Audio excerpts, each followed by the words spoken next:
Hey everybody, Johnny here from Harvey, Goodman, Realtor, broadcasting at our St. Clairsville, Ohio office studio. This is the Ohio Valley Real Estate Report, and today we are talking about home sale contingency. Whether you're upsizing, whether you're relocating, if you have a home that you need to sell as a prerequisite to buying another home, this video is for you. How to get started, what pitfalls and all the other things that you need to nuance around, because it's not as easy as people might seemingly believe. So, what is a contingency? Well, contingency is just a technical term that we use to define, again, a prerequisite that needs to be satisfied in a real estate transaction prior to closing. And the three most common would be building inspections, title searching, and also appraisal if you're getting financed. And those are the three that you see over and over again. But you can make an offer contingent on literally anything. If you wanted to make an offer, a full price offer on a home you just saw pop up yesterday, but it was contingent on you hitting the lottery, you could do it if the seller was so inclined to sign off on it. Not likely, but I mean, technically speaking, yeah, you can make a contingent on that. So what that basically means is the more contingencies you add into your offers, the more cumbersome they become and the less attractive they become to a seller. So oftentimes people kind of dilute this to, okay, I have a house I need to sell. I'm just going to go find a house and just negotiate the same way as I would as a first-time buyer.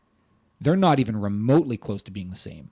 In the presence of three full-price offers, one might be cash, one might be just general conventional financing, and the other might be contingent on home sale, the seller is going to accept them, generally speaking, in that exact order, because that's the path of least resistance. Value isn't always expressed in dollars and cents. Okay, it's not, most of the time people focus primarily on that because that's what you get to put in your pocket. But there's a convenience factor here. A cash transaction that can close in 2 weeks and doesn't have any other type of contingency is the easiest path for the seller to ever take of all time. But as soon as you throw in a home sale contingency, now there's 2 inspections, now there's 2 appraisals and 2 title searches, twice as many things that can go wrong.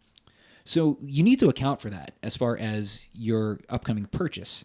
Because, like I said, it's a fact that most people overlooked, and they end up losing out on a lot of good properties by trying to maintain or trying to negotiate as if that contingency didn't exist at all, which, again, it has to be accounted for. The other big thing to this is that assuming that you find a property that you like and you are successful with your negotiation and you are basically moving forward with with selling your home, the contract that you write, the offer that you write, needs to be symbiotic. It needs to basically, everyone has to be under the exact same understanding that these transactions are completely and utterly reliant on one another. Because let's just say you are going to sell your home to buy this next home, but you don't contract it properly and you go ahead and you put your house under contract and you sell it to buyer A. But then the seller of the home that you're buying ends up, there's a low appraisal, a bad inspection, something happens where, this deal doesn't go through. Are you still going to continue selling your home without having a new home to buy?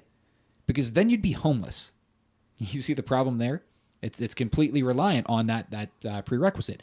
The other side is that the seller of the property that you're about to buy needs to know and fully understand that it's only as good as your buyer's ability to purchase your home, because that's where the money's coming from. So the contract matters.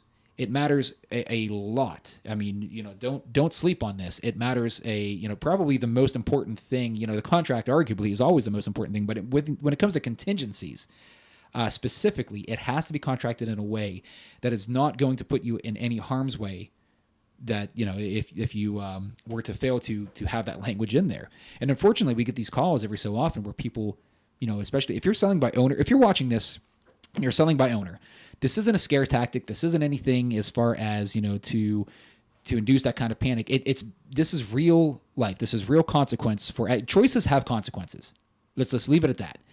And the failure to understand and to act that way with that kind of disregard, or to even act with that kind of understanding, you can put yourself in some real harm's way. That's all I'm getting at, right? That's why we tell our kids, don't run with scissors, don't play with fire. Right? We understand those choices; they can have consequence.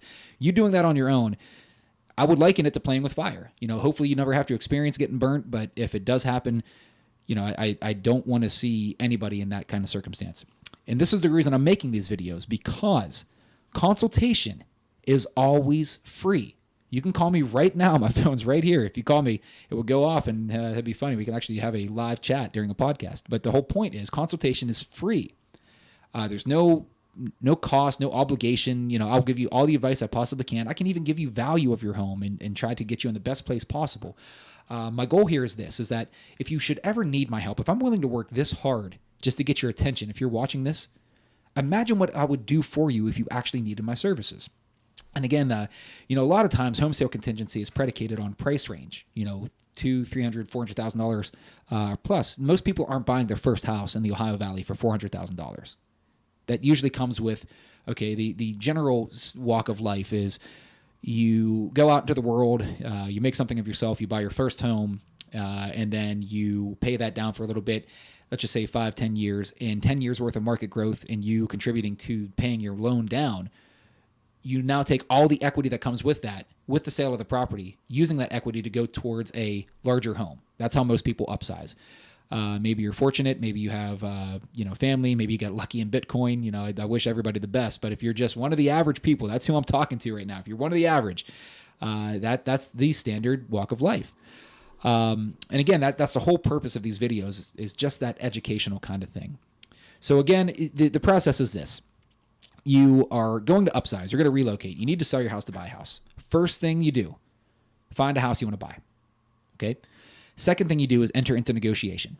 And hopefully the seller entertains your offer. Now, keep in mind, again, during that negotiation, you have to account for the difficulty that the contingency you're about to place poses onto the transaction itself.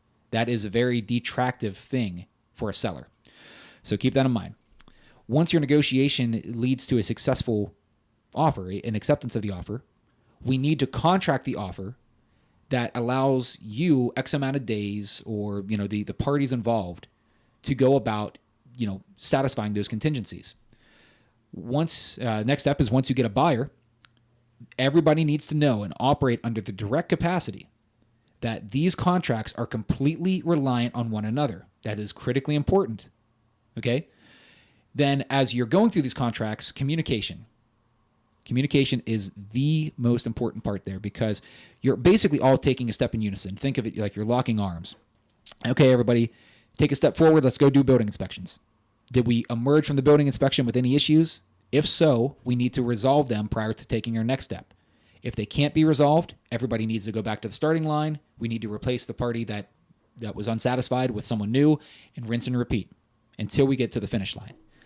I can't make it any more, that's very cut and dry. That's very simplified as to that explanation. But that's really the nutshell of how this all works. So again, if you're watching this, if you have any questions, please subscribe. You can go to my business page, my contact info. Consultation, again, please, is always free. I'm here to help. I'm happy to help. Thanks for watching. Hope everybody has a great day. We'll see you next time.